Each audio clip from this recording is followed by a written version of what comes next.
Assalomu alaykum, qadrli kuzatuvchilar. Mana bugun biz gilos bog'idamiz. Bu gilos bog'imiz 5 yillik daraxtlar. 5 yillik daraxtlar VSL padovoyda. VSL padovoyda. Bular hozir biz bu videomizda gilos daraxtlarimizga shakl berishni ko'rib chiqamiz. Birinchi daraxt holatini bir kuzatib olamiz. Daraxtimiz gilos daraxti zo'r, kuchli o'sgan. İşte mana bu yilgi o'sgan novdalar 1,5 metr, 1,5 metr deb ko'rishimiz mumkin. Gilos o'zi tabiatdan o'zi kuchli o'sadigan daraxt. Mana hozir biz kesishni boshlaymiz.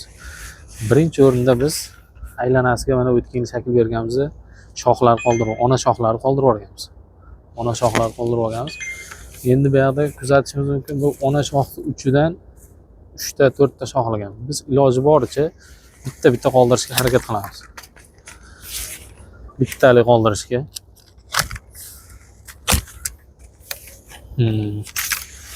Kichkina qaychidan ishlatib. Bittalik qoldirib, iloji boricha ichkariga o'sgan shoxlarni olamiz. Daraxtning o'rtasi ochiq bo'lsa yaxshiroq. Mevalar qizarishiga ham, mevalar pishishiga ham ikkita shoxlar qolishi mumkin. Istisno tariqasida hosil shoxlar qoldirishimiz mumkin. Bir yil hosil olganimizdan keyin olib tashlashimiz mumkin yana. Yon shoxlarda ham hammasini olib tashlaymiz. Hosili bor yon shoxlarimizni qoldiramiz. Tepaga ketgan bitta shox tanlab olamiz. Iloji boricha shox tanlayotganda tashqariga qarab kesgan, ichkari tarafdagi shox topib tassak maqsadga muvofiq bo'ladi.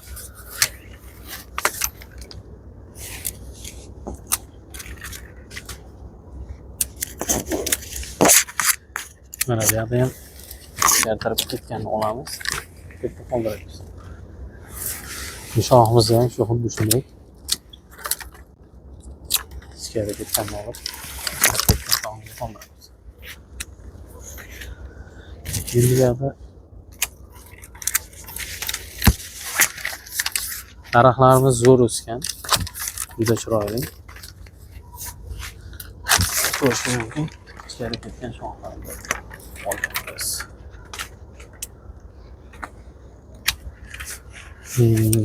Ona shoxlarimizni yakkalab chiqyapmiz desak ham bo'ladi.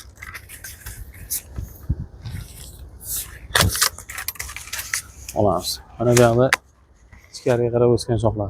Sal qoldirib ketsak, mana bu yerdagi hosillardan olishimiz mumkin. Endi bu shoxda shoximizni ko'ryapsiz.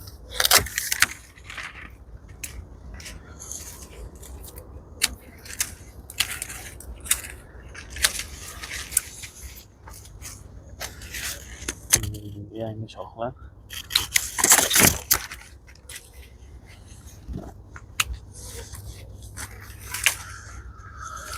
Endi ham bittasidan voz kechishimiz kerak.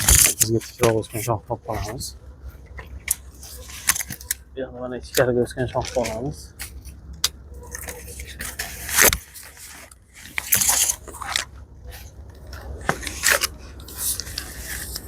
Bunda ham bittasini tanlab olishimiz kerak. Mana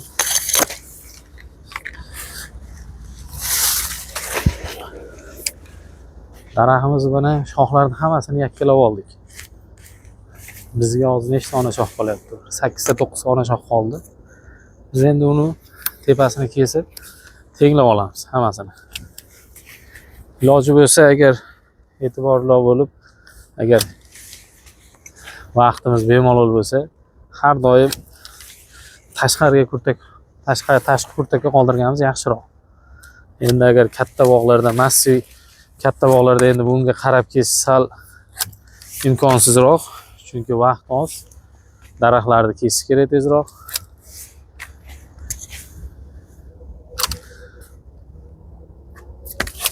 Endi bizda hozir vaqtimiz bemalol bo'lgani uchun tashqi kurtaklarga qo'yib kesib chiqyapmiz daraxtimizni.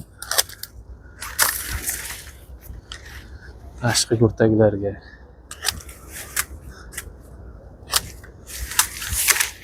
Endi mana daraxtimizni bo'yini ko'rishlar mumkin, pastki hammasi bir xil bo'lib qoldi. Endi mana bu hosilli shoxlarimiz juda ko'p. Bir-biriga xalaqit beradigan shoxlardan ozgina siyraklatamiz. Siyraklatib olamiz.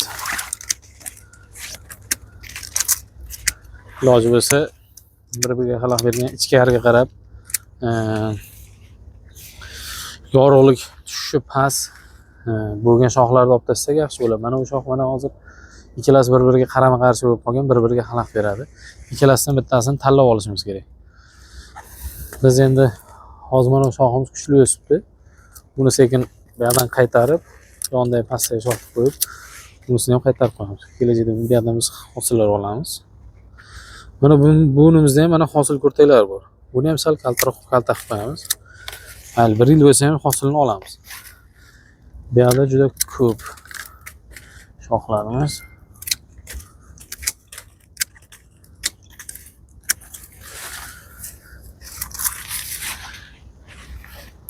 Ana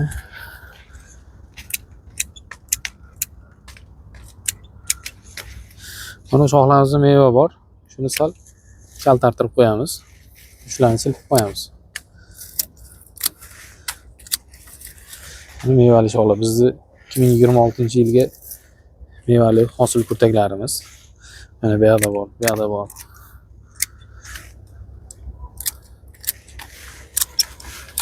Mana bu shoxlarda bu yerda mana hosil kurtaklar bor. Bu yerda 26-yil o'sgandan keyin bu yerda hosil kurtaklar shakllanadi. 27-yilgi hosil kurtaklar.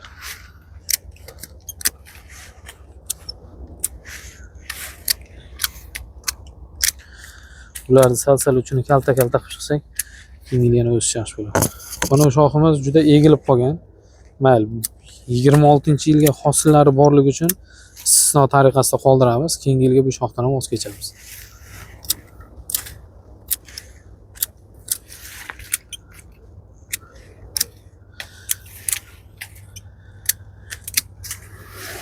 Bu yerda ham shoximiz ko'p. Bitta shoxdan voz kechamiz. Qolgan shoxlarda yaxshi rivojlanish uchun qoldiradigan shoxlarimiz.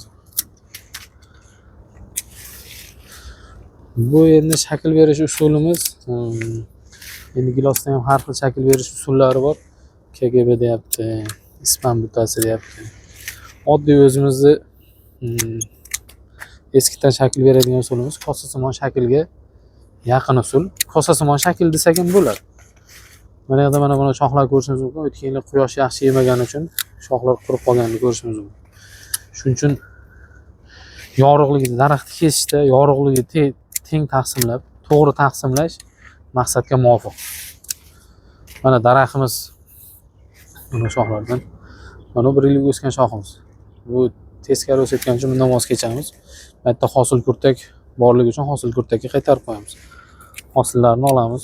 Keyingi yilga mana daraxtimiz umumiy holati, shakl bergandan holati. Bu bog'imiz umumiy holatini ham bitta ko'rsatib yuboring operator. Bu 5 yoshlik Vesel Padoyda reversion navli giloslarimiz. Xudo xolasa bu yil hosillarni bilan ko'rsatamiz. Hosillarni olib ko'rsatamiz. Keyingi videolarimizda xudo xolasa tagiga nima o'g'it berishi gilos daraxtlarimizga, qishki qishlov oldi fosforli o'g'itlar qancha tashlanishi, qanday miqdorda tashlanishi o'sha haqida videolar chiqaramiz. E'tiboringiz uchun rahmat. Hammalarga